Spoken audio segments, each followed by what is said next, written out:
আগের দিন তো কমলা লেবুর খোসা দিয়ে জেলি বানালাম, তাতে তোমাদের অনেক অনেক ভালোবাসা পেয়েছি। আজকে চলো কমলা লেবুর জুসটা দিয়ে জেলি বানাই। তো প্রথমে আমি কমলা লেবুটাকে ভালো করে পিস পিস করে খোসাটাকে ছাড়িয়ে নিলাম, আর তারপরে কমলা লেবুটাকে ভালো করে হাতের সাহায্যে ছাড়িয়ে নিয়ে মিক্সিতে দিয়ে সেটাকে একটা জুস বানিয়ে নিলাম।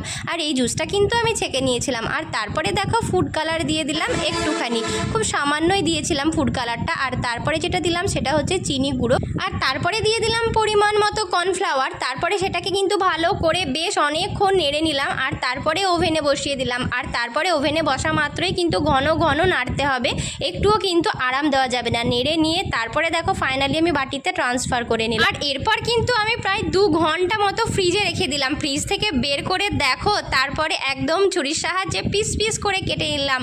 ওয়াও, কি সুন্দর হয়েছিল জেলি! তোমরাও একবার ট্রাই করো বাড়িতে, দারুণ হয়েছিল খেতে। আজকের মতো আসি, টাটা।